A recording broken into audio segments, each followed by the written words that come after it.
welcome to the Portland Horror Podcast Massacre, a roundtable discussion on the topics of the horror genre from the perspective of three very different horror nerds. My name is Heather Alexander, and I'm joined tonight by my two co-hosts, Jeff Dean and Willy Greer. And we're coming to you from Portland, Oregon. Tonight we're discussing the best of 2025 horror movies that missed the top 10 lists. So a little twist on that. But because everyone's top 10 is basically the same this year. Exactly. And we'll get to that. But first, a little monster origin story here. Those of you who know us as the Portland Horror Trivia Massacre. And we're not doing that tonight. We're doing something a little different. There is no trivia tonight. Yeah. We started doing the Portland Horror Trivia Massacre in 2018. We took it over from a couple called Cat and Matt who hosted Horror Brew Trivia. We went there for 2 years to Homa Bar in Portland, Oregon. We participated, had a fabulous time, and then when they had to leave the state, they moved to Buffalo. You buried them in the backyard. We took no comment. yeah. Let's not get too much of that. That's in quotes, people. Willie and I and some of our horror fiends, Trista and Clancy, took over hosting trivia for how many years? From 2018. Had a little break there, for the dark times of the pandemic, and then came back and pretty much did it until 2023 when we lost Clancy. Mm-hmm. So it was just Willie and I. Not to death or anything. Well, no, he just he's still alive. Yeah, he is still alive and thriving. He's buried alive in the backyard. yeah. Next to Cat and Matt. His head is alive. Body not so much. And then we... and Trista. And Trista, Trista had left too. Yeah. And so we had to contact who is the best horror nerd we know. Which is Heather, who is of a team called Cenobite Pillow Fight, which is one of the greatest teams. Our constant debate is Jeff thinks he reached out to me when really I walked up to the table and I said, I want to be your new co-host. Just think about it. I'll be back. No, that's probably true. Yeah. Jeff and I were like, I don't know. She's a girl. What do you think? And I get nervous around girls. I do have cooties. It's been proven. Yeah. So the three of us started hosting trivia in May of 2023. Mm-hmm. And now it's been the best time of your life. Yeah, it's been phenomenal. Homa Bar, our original host, closed in July of 2025. We found a new place called Cult Classics. What? Cult Classics? Which is has been extremely beneficial and positive. We've had so many just splendid teams show up and support from the bar, from the community. So it's been fantastic. Yeah. And it being the environment it is, if there are people who don't know about it who happen to be in the bar at the time, they're like, what? There's trivia? Okay. Yeah.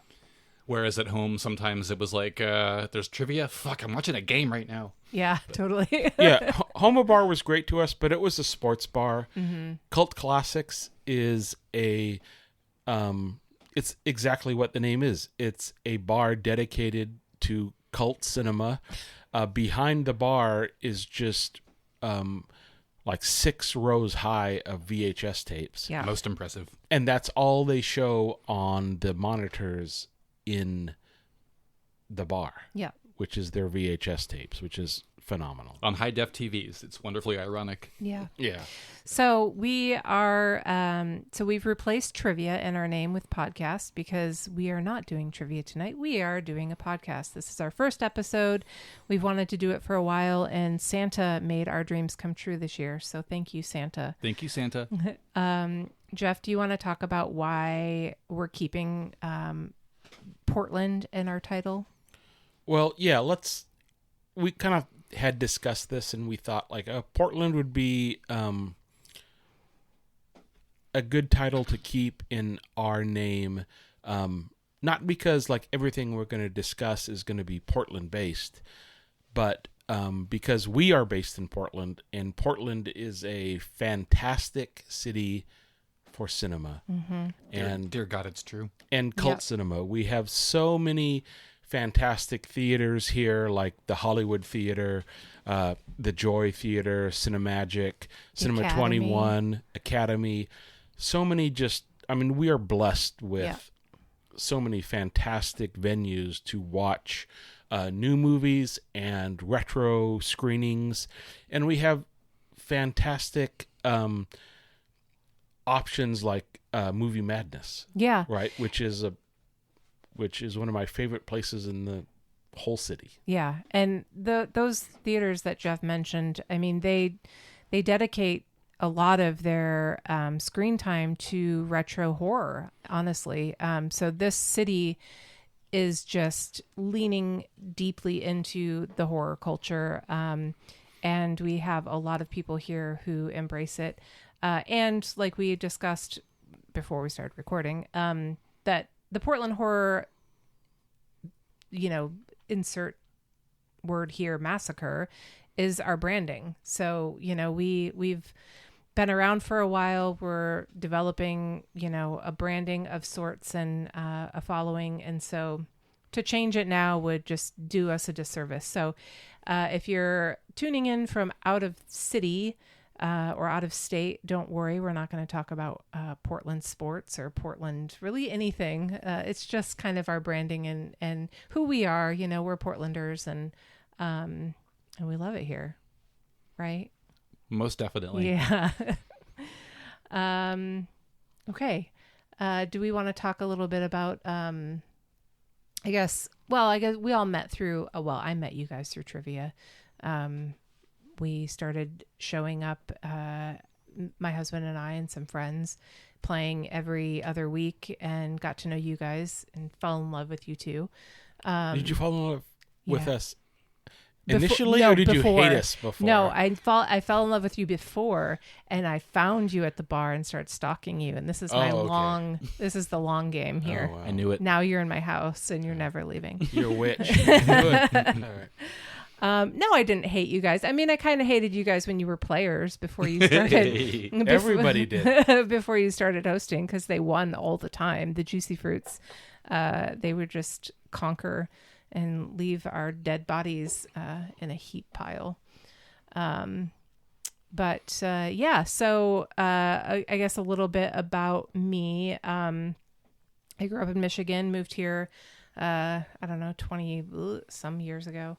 And I have just been into horror my entire life. I watched Prom Night when I was in second grade and rented, the most terrible movies that I could rent as a child because the weird man who worked the counter at this like little gas station video store didn't fucking care. And he was like, you want to watch Nightmare on Elm Street, 8-year-old? By all means.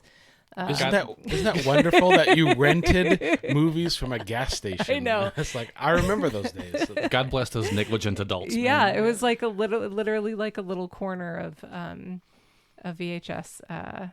So yeah, and here I am, 400 years later, with you nerds talking about horror. So yeah, I'm a nerd from Central California. I moved up here 27 years ago, I think at this point. Saw my first horror movie, Invasion of the Body Snatchers, in 1978 in the theater when I was 6 years old. Star Wars changed my life at age 5, and Body Snatchers was promoted as science fiction. So, and it was PG, so I had no idea what the hell I was getting into. And I was a changed man after leaving that theater, and I've been a horror movie nerd ever since. I was watching splatter movies at age 8. Mm-hmm. We caught the HBO premiere of Friday the 13th. It was life-changing. Yeah. And been obsessed ever since, and checked out Portland way back in the day to see if I liked it or not, and fell in love with the Clinton Street Theater, and I was like, this is home. I have to move here. Fucking Clinton Street. Love that place. Yeah. Yeah. I grew up in California just as Willie did. I'm about a few years older than him, but I was one of those kids that was just like, I saw King Kong on TV, The Wizard of Oz, and then of course Jaws and Star Wars, which basically changed my life.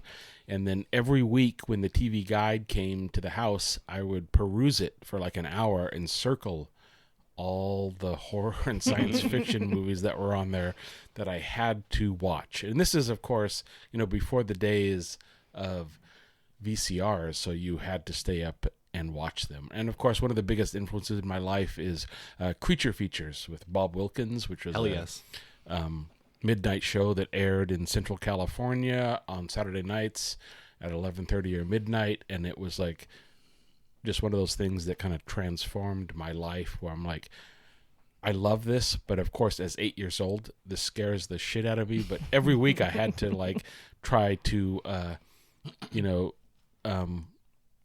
witness it and experience it, and I just loved it. And from that time on, I've just been a horror and science fiction nerd to the ultimate degree. And the other show that Bob Wilkins hosted in the afternoons was Captain Cosmic.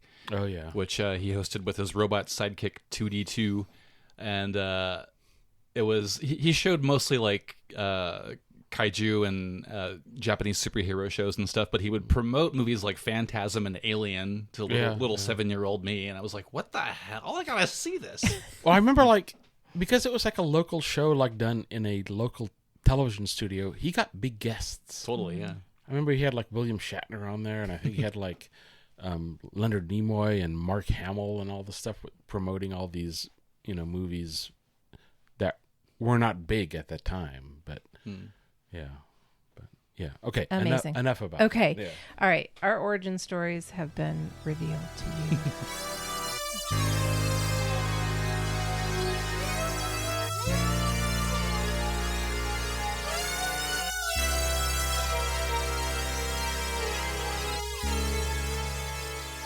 Okay.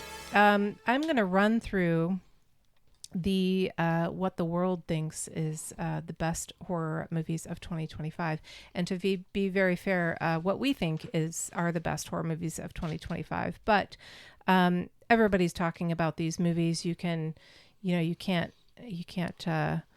do anything online without seeing a review for one of these movies. So while we respect and love these movies, we are not going to talk about them tonight, and they are, in no particular order: Sinners, Weapons, The Ugly Stepsister, 28 Years Later, Together, Companion, Good Boy, The Rule of Jenny Penn, Final Destination, Bloodlines, Heart Eyes, The Monkey, Frankenstein, Best Wishes to All, Keeper, Bring Her Back, and The Long Walk. Many of these ended up on our top 10 best of lists.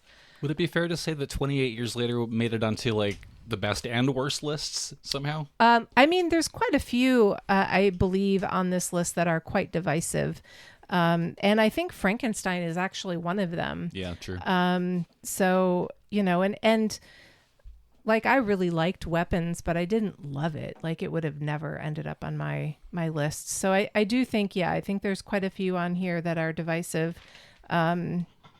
And while as many people liked Bring Her Back, I think it scarred a lot of people. And like, my husband kind of rage watched it and was like, I hated that movie. I'm still avoiding it. Are you really? Yeah. Not forever, but yeah. I guess I'll read the wiki before I watch it, probably. Okay. But yeah. Yeah, it's like a Weapons. It's at 10 on my top 10 list. Mm-hmm. Yeah. Because I mean, I enjoyed the hell out of it. Yeah. I think it's great. But yeah, I don't know if it's like, it's not in the top 5 for the year for me. Sure. But yeah. So, I could talk about these movies all night, but we are not going to. We said we're not, and we're not. So, let's see. I'm looking at a list of 8 movies on my best of 2025 horror movies not on top 10 lists. I guess I will start with one that I saw a couple months ago called Beast of War. This is a shark movie that came out, and the press that I read on this movie was essentially that it had the best practical effects for a shark movie since Jaws. And I would say that is fucking true. So if you haven't seen this movie, and actually my co-hosts have not seen this movie, we are going on a group vacation soon, and we're going to watch it there. So the director is Kaya Rocher Turner, who also wrote it. And it is famously kind of an homage to Jaws, and the speech that is given about the Indianapolis? in Indianapolis about the sinking of the ship by a Japanese submarine, and how all of these men went into the water and they were stranded there for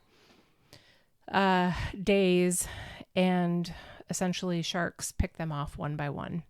And the movie is Australian, and it's so well written. The dialogue is just beautiful and brilliant, and the relationships between these men feel absolutely real. You know, there's the people that are fucking dicks, there's the underdogs, there's the heroes, the anti-heroes, and the way that they all interact to survive essentially in the middle of this ocean, stranded and being attacked, is remarkable. There's a couple of oh shit moments in there that I will live rent free in my head forever. So the fact that this isn't showing up on more best of lists is really surprising to me. But that was one of my most favorite horror of this past year. Yeah, one of them.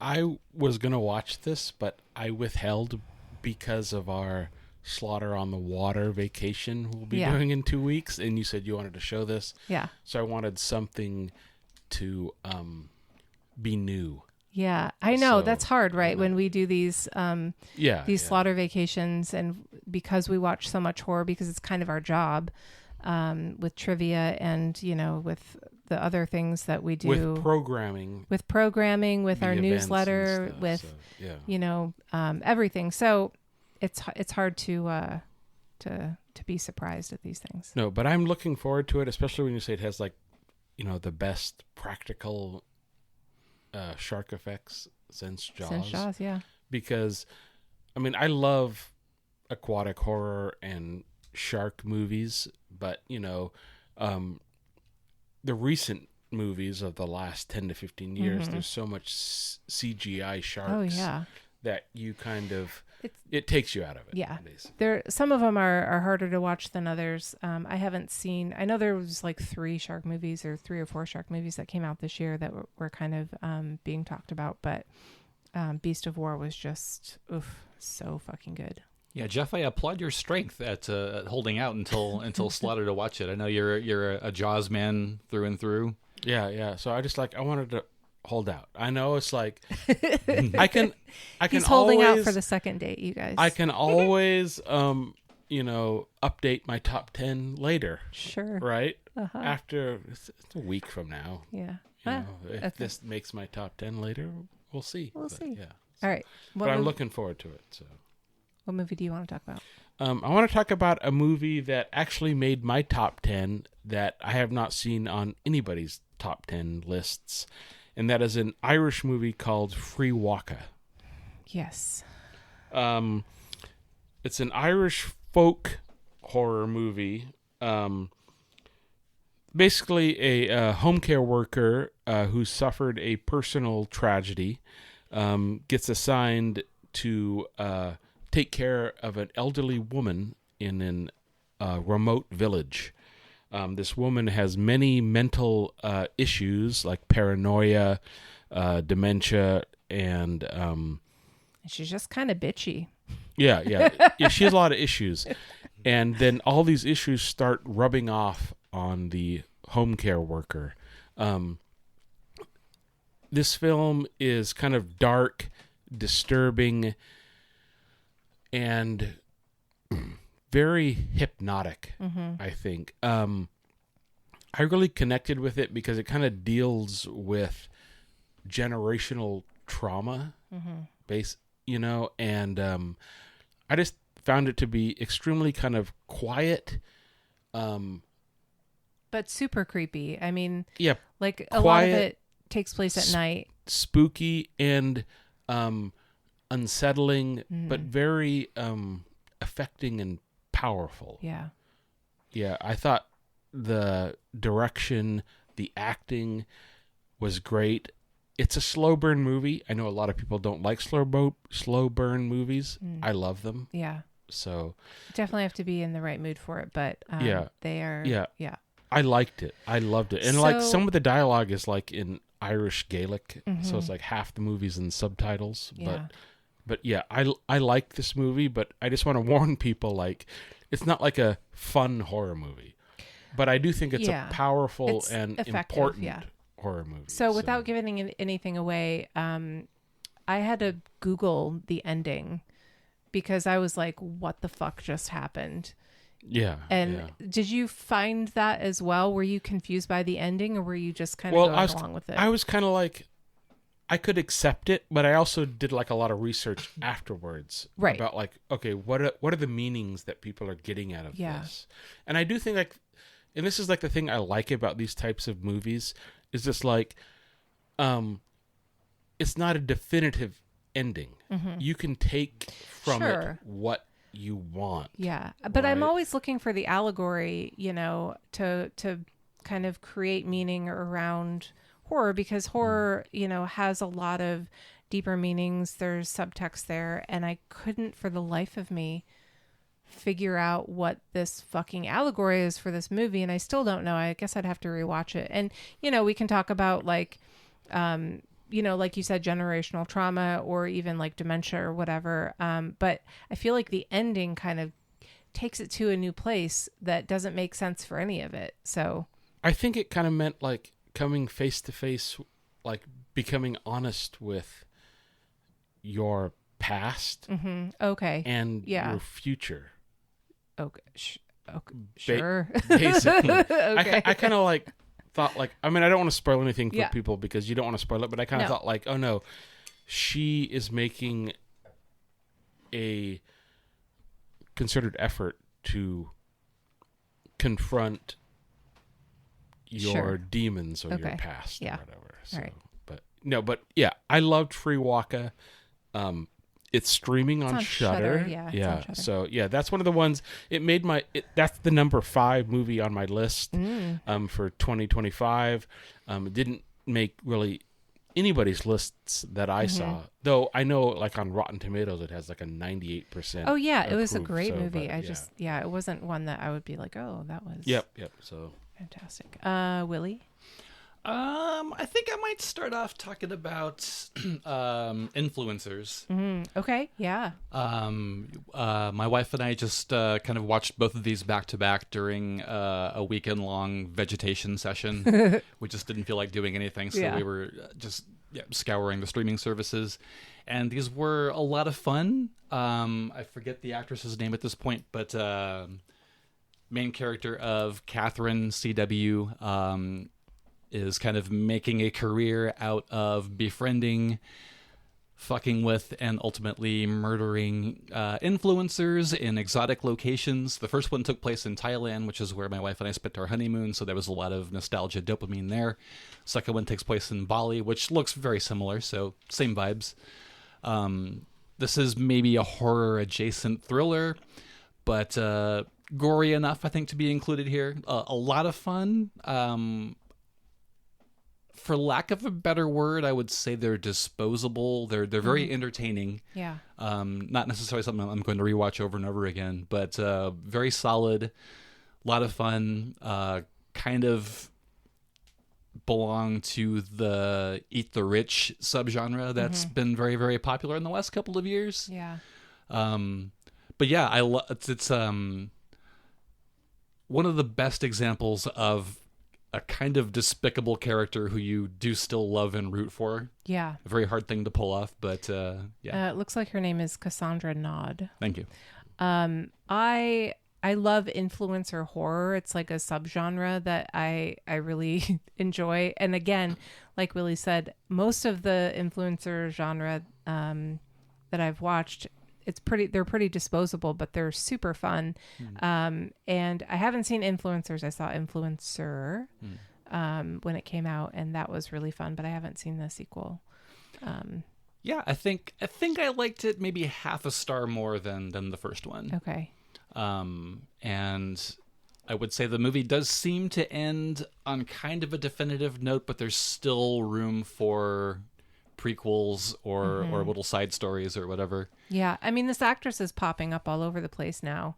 And if you, she's got this really lovely wine-colored birthmark on her face that takes up, a good portion of one side of her face. So she's very memorable as an actress. And she's not just the horror genre. She's been popping up in a lot of things lately, but it's lovely to see her get work. Yeah, I'm looking forward to more for sure. Yeah. Okay, let's go on. I'm going to talk about a movie that I think a lot of people disregarded because it is based on a video game, and that is Until Dawn. Oh yeah, dude. Until Dawn kind of snuck up, and I saw the trailer, and I am a sucker for creature features. And as soon as I saw the trailer and I saw all of these like fucked up creatures in it, I was like, hell yeah, I am in. So we went to the theater to go see it. And I loved it. It's got a lot of the tropes that I love. So you've got a cabin in the woods. You've got a group of beautiful, young adults. You've got a mystery of a missing person, kind of like the Friday the 13th remake, where Jared Padalecki goes to into the woods looking for his missing sister. It's kind of like that vibe where they're going on this road trip looking for a missing sister, and they encounter the all of the people that might know something but might not know something. They get to the house, and there's a time loop kind of mystery, which I don't love. I don't love time loop stuff. I don't love time travel stuff. But the thing that works with this is that the time loop allows for us gorehounds to watch all of these characters die over and over again. And each death gets more vicious and more bloody and more fucked up. And of course, like, the day starts over and then everybody's alive again. And so they have to try to break this time loop or this curse, to get out of the fucking house and to stop dying. So that's what makes it really fun for me, is that I love gore. I love a lot of deaths. I love, the teens, the isolation, the remote cabin, all of the fucked up monsters and the weird mystery. And this just put it all together in one movie, and God, I loved it. I've seen it like 3 times now, directed by David Sandberg. And yeah, so I showed this at Summer Slaughter, and you guys liked it. I am very grateful to you. I don't think I would have saw it if you hadn't pushed it. Yeah. And I was very, very pleasantly surprised. I was tripping balls, but I think that even if I was sober, I still would have had the shit scared out of me. Right. I know this movie's a little bit controversial among like fans of the video game that it's based on, because it's not very faithful. Mm-hmm. But coming in blind, I absolutely loved it, and I loved it as a commentary on video games. Mm-hmm. This idea that you can die and just keep coming back, right? With more, with extra information, and a concept that I believe began with a novel called Replay. I forget when it was published. Okay. But that concept, of course, has been very, very popular. It's become a trope at this point, from Groundhog Day to Happy Death Day. Mm-hmm. Right. But I really fucking felt for those kids. Jesus Christ. And there's no comedy in this. This is not a funny movie. This is dark. The lighting is dark. you fall for these kids, and when the first death happens, and the kids react, because they watch it happen, and they're just horrified and gut wrenched and like sad and also scared and running and like confused, and my God, it's just very effective. Yeah, this movie was also on my list too for movies to talk about that didn't make the top 10, because this would be in my top 15 for the year for sure. Yeah. I just loved it. It's so creative, so much fun, and I have to give it up for David F. Sandberg, because he did Lights Out, which I like. Oh, I love that movie. And Annabelle Creation, which is that one is great. Which is probably the best Annabelle movie absolutely that has been made. And I think he knows how to craft. I know you said this movie is dark, but it's dark, but it's also fun and fast paced. Yeah, and there's no like dead moments in the movie. And I loved just all the different monsters, because having the different every 24 hours they have to go through it again. Right. There's a different... It's a different creature that's attacking them. So, and they die in a different way. It's so creative, and the kids are likable. They're good actors. They're likable. It was just so much fun. And like, I agree with what Willie said, like, because you wanted to show this at Summer Slaughter, one of our annual events, that you showed this. Like, I don't know if I would have... I mean, maybe I would have got to this at some point, but watching it with a crowd, and then I watched it again like a couple of weeks later, and it was just a total blast. Yeah. I actually, when we just published our final newsletter, and I didn't have this in my top 10. That's really only because I was browsing Letterboxd and it listed it being a 2024 release. And might have been a festival thing. Yeah, totally. But if I had the wherewithal to know remember that it came out this year, it would totally be on my top 10 list. Yeah. Jeff, what do you want to talk about next? I want to talk about a movie that was it was tiptoeing around my top 10. Weapons overpassed it, but this is 11 for me. It's a movie called Ash. Oh yeah, that's on my list. Sci-fi horror film directed by musician artist Flying Lotus. It's basically it stars Isa Gonzalez, and she's a crewmate on a spaceship who wakes up and discovers all her crewmates have been violently killed, and she has no idea who she is or where she's at, and she needs to find out what's happening. This movie, for me, is an audio and visual orgasm, basically. The only movie I could kind of compare it to is Pano Cosmatos' Mandy. Yes. Oh, really? In that it is just audio and visual bliss. I just loved it. There's so many great reds and blues in this movie. The soundtrack is phenomenal. I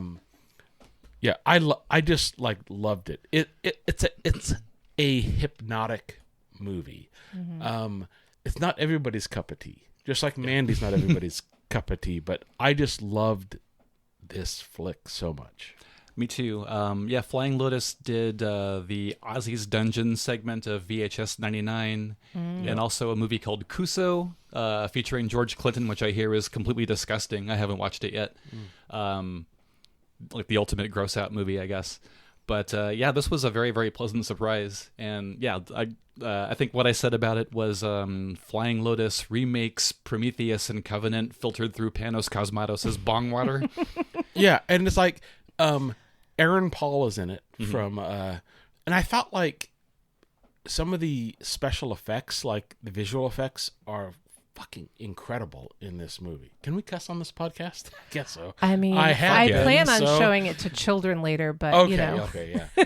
But like the audio visual, like they've got to learn sometime. Yeah, are incredible. Some of the visual effects in this. I just loved this movie. I have no problem with a movie that's all vibes. And this Yeah. fucker is vibes for days. So pretty, so trippy, and so gross. So I saw the first 40 minutes of it. Fell asleep. No, I didn't. Okay, so we were watching it. I think it was either early evening or late afternoon, and I was watching it with my husband. And I was thoroughly enjoying it, and we paused it for a bathroom break. And when I came back, he said, "Are you enjoying this movie?"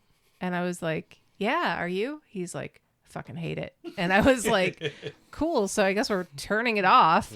And so we turned it off, and I was like, "I'll finish it later." And I just had never gotten back to it. So I'll bring it to Slaughter on the Water. okay.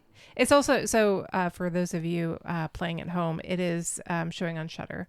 And if you don't have Shudder and you're listening to this podcast, what are you doing with your life? Come on, get Shudder, man. Just Cheap. get Shudder. Yeah, it's like $8, I think, a month.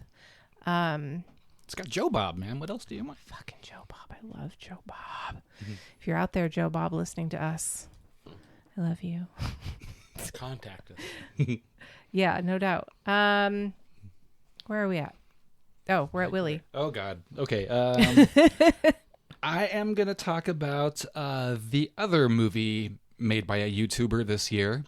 The last Amityville movie, made by Josh Spiegel, who runs the Movie Timelines YouTube channel, which is a lot of fun. He's got a very, very long episode where his shtick basically, like in the beginning anyway, was covering the timelines of various franchises and seeing if their continuity held up, basically. And at some point he tackled the Amityville movies, which, as most of us know, the title went public domain recently, so now anybody can make any Amityville movie they want, which of course includes Amityville in Space, For better or for worse, yeah. Amityville toilet, you Amityville serious? vibrator. I am What not the making. hell? Of course, I mean, People are weird. and you can hear him losing his mind as he's watching all of these movies and trying to keep track of them. It's quite funny. And then at the end of it, he just like, fuck it, if you can't beat him, join him. I'm going to make my own Amityville movie. And it's found footage. And I know, like, found footage made by a YouTuber, that's already like a couple of red flags right there. But it's really fucking good. He kind of just leans into his limitations. His wife and daughter play themselves. It's kind of set during the pandemic. So his family goes on vacation, and then the pandemic hits, and he's isolated from them. So he's stuck in his apartment and receives a weird artifact in the mail one day, which apparently is a piece of the old Amityville house. And now he's dealing with various ghosts and spooks and demons and trying to figure out how to solve it. And I'm just very, very impressed at how much he leaned into what little resources he had with so much creativity. This is one that's going to go under the radar, especially in the wake of Shelby Oaks, but highly, highly recommended. I do believe it's on either Tubi or Pluto, maybe both of them. But super fun, really good time, really clever, really funny, and actually kind of creepy here and there. Yeah. That is one I'm looking forward to for Slaughter on the Water, because I haven't seen it, and it's probably going to be one of the only ones I haven't seen. So Yeah, I'm excited to share. yeah. Yeah, it looks interesting. Definitely. Yeah. So. I do love a YouTuber making found footage, though. Yeah. I mean, I don't know, I'm a huge found footage fan. So Yeah, what was the one we watched at Summer Slaughter? Not this year, but last year. The guy who went into the haunted house. Oh yeah. What was that called? Fuck. Yeah, he goes into the haunted house and he's recording it all. Oh, Deadstream? Deadstream. Deadstream. Yes. Yeah, that was a total. Willie's the brain of this operation. You that guys. was Sometimes. that was a total blast. Jeff's the beauty. Yeah, that was a total blast. Yeah. Yeah, I totally enjoyed that. Yeah, one. I just watched a found footage called Dream Eater that I actually really liked just recently. Anyways, I'm not talking about that movie. I am talking about Jimmy and Stiggs. Jimmy and Stiggs is by one of my favorite writer-directors of indie in the last, 5 years or more. And I only recently found out that I am not pronouncing his last name properly. So his name is Joe Begos. I mean, it's spelled Beggos, so you would think Begos, but it's Begos, I think. I don't know. I'm confused. Joe, contact has me. To be different, doesn't it? Yeah, contact me, Joe, and let's talk about it. Anyways, Jimmy and Stiggs. Jimmy and Stiggs was a love child of his that he started during the pandemic in his apartment with just him and his friend and maybe a cameraman. He might have been the cameraman. I don't know. It's shot all on 16 millimeter and 8 millimeter film, and it's all practical effects. And essentially, it is. What was the term that you used for the fucked up color thing? Like the reds and the blues. What was that? Bylighting? No, you said something about like you referred it to some movie or whatever just now. Talking about Ash? Talking about Ash and Mandy. Oh, I think I just said it was filtered through Panos Cosmatos' bong water. Yes. So this movie is also filtered through Okay. that bong water, whatever that was. Okay.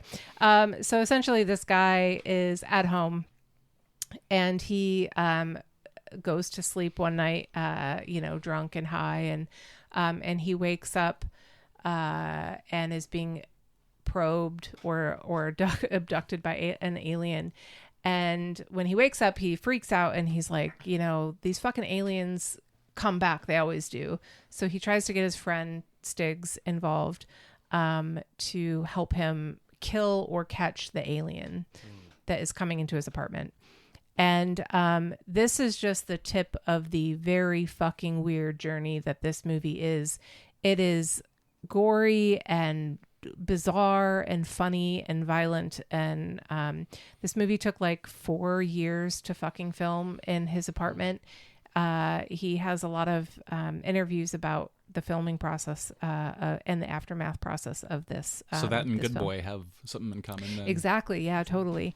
And that's probably the only thing that they have in common. But I love everything. I have loved everything this man has done, and Jimmy and Stiggs might be my favorite of all of them, even though I've watched Christmas Bloody Christmas like 100 times.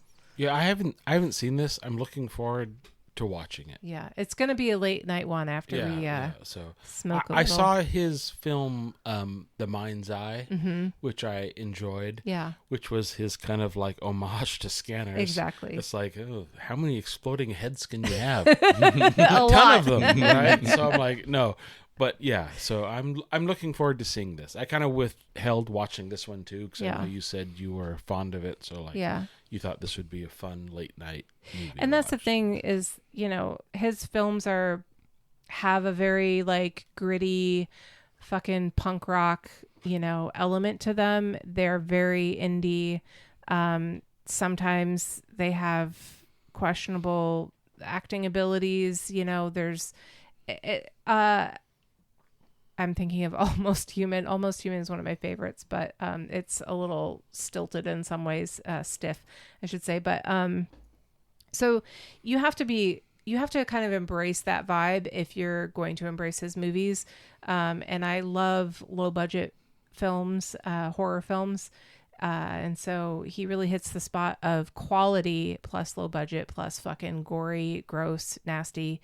And I think that like Christmas Bloody Christmas, they said something like there was like, I don't know, 200 times that they said the word fuck or some, I exaggerate, but it was a lot. No, you don't. I know, probably not. Is Christmas Bloody Christmas the robot Santa one? Yeah. Okay. Yeah. Willie is biting his tongue. I'll keep an open mind for this one, but I could not finish Christmas Bloody Christmas. I'm sorry. That's okay.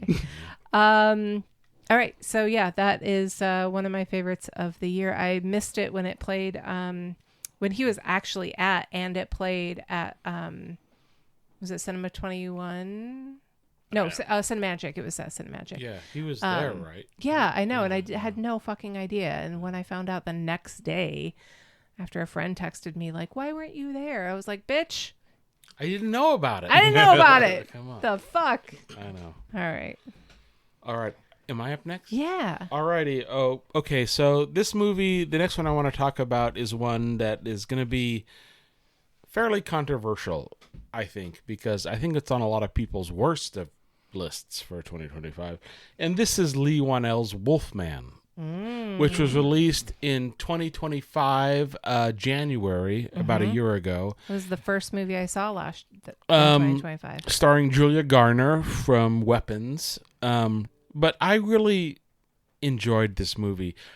And the thing I really appreciated about this movie is the story, primarily because he does something different. Just like Lee Wanell, who did 2020's Invisible Man, he took the premise and kind of mixed it up and did something different. And that's what I loved about this Wolfman.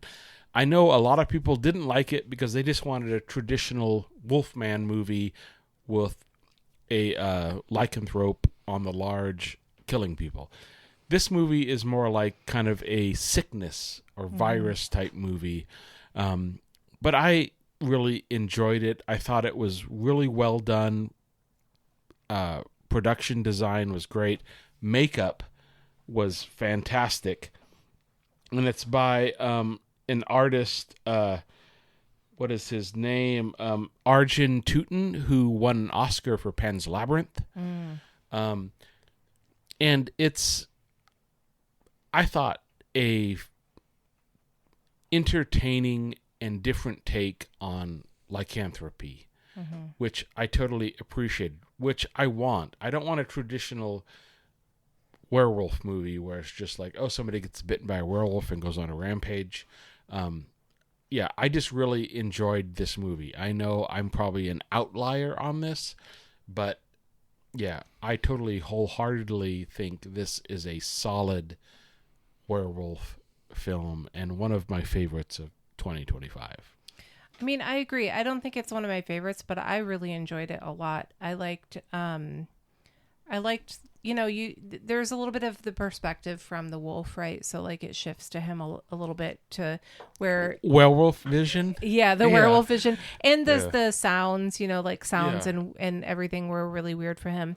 And I loved that his wife wasn't afraid of him really for a long time. She just wanted to help him. She was afraid for him and not of him, and was just trying to help him. And he was also not trying to hurt them, right? So he was like realizing what was happening to himself and trying to restrain the primeval kind of like urges that he was having.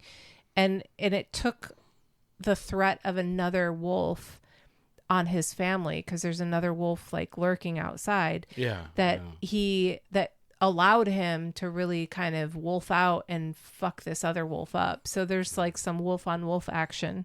And of course, like when he is like gnawing on his own. Yeah. Don't spoil too much. Oh yeah. Okay. Yeah. But yeah. And Julia Garner is great. Phenomenal. Yeah. I mean, she's so great good in this movie, but yeah. So I think, I know there's a lot of people that didn't like the 2020 Invisible Man either. Oh, I like that movie. I loved it. Yeah, I loved it, and that's what I want. If you're gonna remake these Universal monster classics, don't just remake them. Do something different. Take a chance. Not with Tom Cruise, please. Yeah. So yeah, okay, but the Tom Cruise Mummy was, not good. The bad kind of different. But I did enjoy Lee Wanell's Invisible Man, and I did enjoy his Wolfman. So yeah, give him Dracula next. But come on. Okay, but we all just we saw Frankenstein, and I know you guys loved it, and that's absolutely the typical. I mean, it's not typical Universal film, but it's typical for the story. It was faithful, but he already got to go out of the box with his pervy Creature from the Black Lagoon hentai, so you can play a little safer with Frankenstein. With Shape of Water, but that's fine. Are we gonna get in a rumble about Frankenstein? That's for a full episode later. We're all gonna get in a mud pit and wrestle around. Yeah, I'm definitely looking forward to this one. I've been very, very impressed by Leah Wanell so far. I liked Upgrade quite a lot as well. Oh, I loved Upgrade. Upgrade was incredible. Fuck, I love that movie. That's so much I always fun. forget about it, and then, Yeah. and then I rewatch it. I'm gonna pick for my next one, Found Footage: The Making of the Patterson Project. Oh God, I love that. Totally. This wound up being a number 10 on my top 10 this year, but now considering Until Dawn, it's probably my 11, which is still pretty fucking good. Mm-hmm. But this was directed by Max Tzanis. I'm sure I've butchered his name. But this is a faux documentary about a film crew who wants to do a found footage Sasquatch movie. So I already know it's a movie dear to your heart, Jeff. Of course. There's also a documentary crew that's documenting the making of the found footage movie. And as you can imagine, everything starts to go horribly wrong. This film crew is very down on their luck. This is kind of their last chance to make something awesome, and all the odds are against them. And then things get really fucking bad towards the end. Starting off, I wasn't really sure if I was going to be on board with it. It's kind of got a little bit of that mumblecore vibe, which I'm not really a fan of. It's just people being really awkward around each other. And scenes going on for a really long time. But it goes to some places that very pleasantly surprised me and entertained the shit out of me. Was kind of, yeah. I was almost ready to turn it off, and then it redeemed itself for me. Mm-hmm. So, yeah, I saw the trailer for it, and I was like, absolutely not. I love the documentary style, the mockumentary, I should say. I love that, but it is that awkwardness, right? So the characters, that Office kind of vibe. Yeah, exactly. And nobody can get their shit together. Everybody's they're trying to make a film, but everything keeps falling apart, and the incompetency is just really frustrating. But you had watched it, and it just kept popping up, and I think it was when you watched it and you were like, oh God, that was so good. I was like, all right, I'll give this a shot. So my husband and I watched it, and I had that same thought where I was like, oh God, this is so cringy. I don't think I'm on board for this, but I'm going to watch it. And then it wasn't until things start to get weird, and then the switch is flipped, and you're like, oh, okay. Shit, this is cool. And it just kind of turned everything on its head and made it all worth it. So yeah, very, very good. Have you seen it, Jeff? I have not seen it yet. Okay. So I'm definitely gonna Slaughter. I'm definitely gonna watch it. Yeah. Sounds good. All right. I think we have time for one more each. I think I will end my list on a movie that I just watched maybe a week ago, 2 weeks ago, at the end of the year. It's called It Ends, and I don't think it's going to be out for the masses until this year. I think it might have a theatrical release. But if you have Letterboxd, Letterboxd is doing an interesting thing where they're taking unreleased indie movies and they're making them available for rent. So really? I rented this movie for $20 and was able to cast it to my TV, and was super happy about it because this ended up on a couple of my friends' top 10 lists, and I had never heard of it. And I was like, what the fuck is this movie?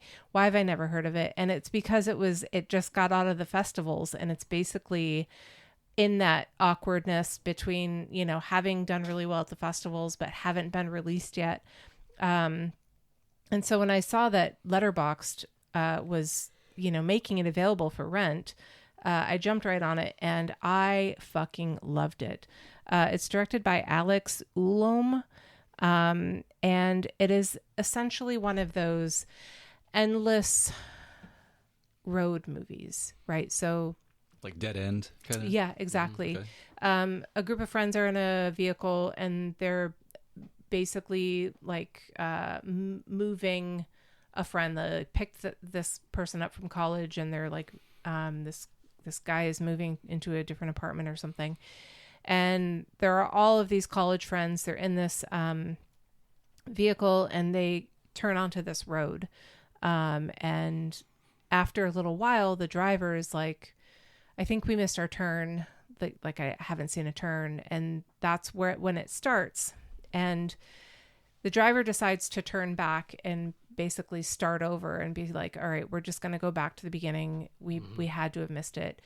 And they go back, and I'm not spoiling it much by saying when they go back, they get out of the car to fucking like argue about shit, and hundreds of people swarm out of the woods to this car screaming, help me or take me.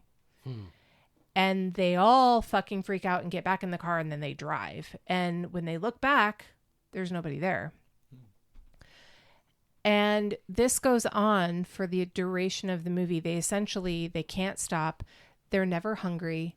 They don't have to go to the bathroom. The car never runs out of gas. So they're dead, basically? No, they experience a full duration cycle of the day. So it's morning. It's, they're keeping time. Anyways, this movie is so well written that the dialogue in this is clever and funny, and the way that they pass the time is really clever.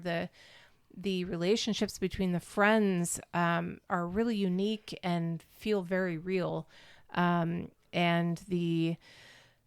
just the story itself, we've seen it all 100 times, this endless fucking road, and this movie manages to do something really different with it, and it blew me away. I loved every minute of it. And I'm really excited for people to watch it. I think that that it's going to be popular. But unless you go to Letterboxd and rent it for $20, you're probably going to have to wait a while to see it in the theater. I think it's coming this summer. I'm excited. Yeah. It was great. Sounds good. My last one, and I'll be quick, is called Primitive War, which was released earlier this year. Directed by Luke Spark. It takes place in the 1970s about a recon unit during the Vietnam War who gets displaced into a jungle to discover what happened to a platoon that disappeared, and they happen to come upon prehistoric dinosaurs. Nice. And just to let you know, I'm a huge dinosaur freak. I love the Jurassic Park series, and this movie was made for probably 1/5 of what it costs to make a Jurassic Park movie, and they do a phenomenal job with the dinosaur mayhem and action. And it's a horror movie because there's lots of bodies being ripped apart and dinosaur mayhem. I love this movie. I'm kind of surprised it did not get a theatrical release. It was kind of released onto streaming earlier this fall, but it's a lot of fun. It doesn't have a huge cast of popular names. Trisha Helfer is in it. She was in Battlestar Galactica. The guy from True Blood, Jason, the brother, was in it, is in it. But it's not a huge cast, but it's a lot of fun. And I just kind of thought this movie is sorely underrated. Yeah. If you like dinosaur mayhem and a lot of just action and stuff, it was a total blast. Nice. I just added this one to my watch list. I'm excited to check it out. Yeah, it's fun. Cool. So I guess I'm going to pick one that I think you had on your list too, so we can maybe knock this one out simultaneously. But Venus? Oh, yeah. Or was that last year? It was. No, oh, shit. It was 2025. It was this year, yeah. Okay. I mean, this year's 2026, so. Oh, yes. yeah, right. But it's 2025. But this is a film from Jaume Balaguero, who normally partners up with Paco Plaza, especially in the Rec films. And these guys are the masters of apartment-based horror. From Rec to Sleep Tight, Veronica. And this one is about a dancer who steals money from her corrupt boss and goes on the run. She hides out with her sister and her daughter in this apartment building. And then it becomes an entirely different movie. I'm trying to figure out how much I can say without spoiling it. There's movies I want to compare it to.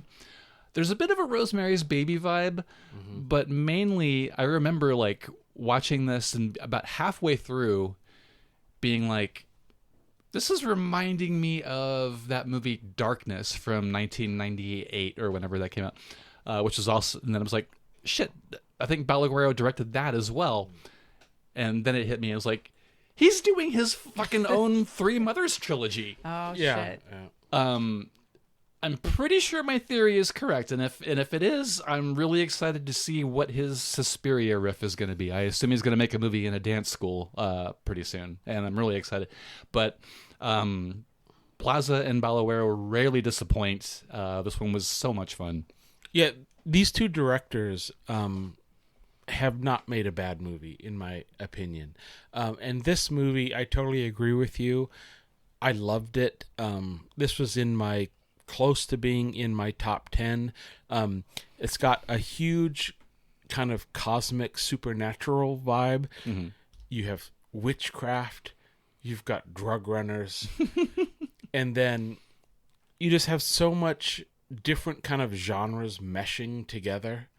And it's so much fun, and the lead actress is phenomenal. Yes. In the movie, yeah. So yeah, I love Venus. It's like when I knew who the director was, I'm like, okay, I'm gonna watch this, right? Just like Veronica. Mm-hmm. I'm like, no, just underrated cinema that I think people should watch, especially if you love Wreck. Mm-hmm. I mean, you're gonna love this movie. Yeah, so beautifully violent, and just. It's on Shudder as well, right? It is, yeah. And it's got some wonderful, just cosmic horror in it. Yeah. Yeah. Well, I'm spent. That's a lot. Yeah. That's, I mean, the movies that I didn't mention on my list for tonight, if you are taking notes at home, Shelby Oaks, a favorite of mine, found footage. Invader, a very fucked up kind of extreme horror in a sense. It's not torture porn or anything like that, but it is very gritty and dark and weird. The Gorge, a weird cross between a love story and a really scary creature feature that feels almost like a video game. And I think, who the fuck's in it? Sigourney Weaver, I think, is in it. Isn't it Anna Taylor-Joy? Anna Taylor-Joy, and then Miles, what the fuck's that guy's name? Teller? Miles Teller. Yeah, it's weird. It's like star-studded and so fun. And then a movie called Dead Male that is also very gritty and strange. And I watched it during the day, and it just fucking swept me off my feet. It was, it's not for everybody, and it's not going to make you feel good, but it was excellent. Yeah. The only other movie I wanted to talk about, which I know you like too, is The Damned. Oh, I loved The Damned, yeah. Yeah, which is, kind of a period piece, but very somber. Yes. But very atmospheric and creepy. Yeah, very creepy. And the ending has a bit of a twist to it. Yeah. It feels open-ended. Yeah, it's open-ended. And that was like my one complaint with the movie. Oh, yeah. But it's still very creepy and very aquatic, right? Sure. It's a seafaring movie. Yeah. Cool. A couple of shout outs I guess I'm going to give here. A Tubi original called Match. Oh, right. I loved Match. Yeah. If you're into the kind of nasty, squicky horror stuff, which I'm generally not, but this one... It's fun. Yeah, it was good enough that I didn't nope out, which is kind of a testament to how well it was made. Yeah. Queens of the Dead. Oh, fun. By Tina Romero. It's fun. Yeah. It's again, kind of disposable, but it's definitely an entertaining time. Agreed. And I want to give a shout out to a movie that was from 2024 called Milk and Cereal, with a Serial, directed by Curry Barker, who is a YouTube sketch comedy filmmaker. I want to promote this one just because he's got one, I guess, coming out called Obsession, which is like getting a lot of buzz. Yeah, and that's full length, right? Yeah. Yeah. This one is too. It's kind of like it's found footage about like two guys who like are constantly pranking each other, and like they have to keep one-upping. Right. And Well, that was a short though, right? Milk and Cereal. I Yeah. think it was a feature. Oh, I think it was. I thought it was like an hour. It was a long short. Okay. Yeah, it Close wasn't enough, 5 close minutes, but yeah. Yeah, that one, what is it called? Obsession? Yeah, Yeah, that looks great. I'm excited. Okay, well, thank you for joining us on our very first podcast as, well, we are the Portland Horror Podcast Massacre. But you can find us on Instagram at PDX Horror Trivia or on Facebook at the Portland Horror Trivia Massacre. We will, this is our very, our first steps essentially. And so I'm not sure what it's going to look like in terms of a website or how to reach us. But if you have thoughts or if you want to hear us talk about anything in particular in our coming episodes, drop us a line at those on those two social medias. Hopefully sometime soon we'll get a legitimate website going and we'll have a comment section. But until then, you can find us there. If you are in Portland and you don't know about us already, you can check us out at Cult Classics every other Tuesday at 7:30. We host horror trivia and it is a damn fun time. Do come down. It's a lot of fun. Yeah. Absolutely. All right. We will be back next month with episode 2. We will see you then. And until then, have really good nightmares.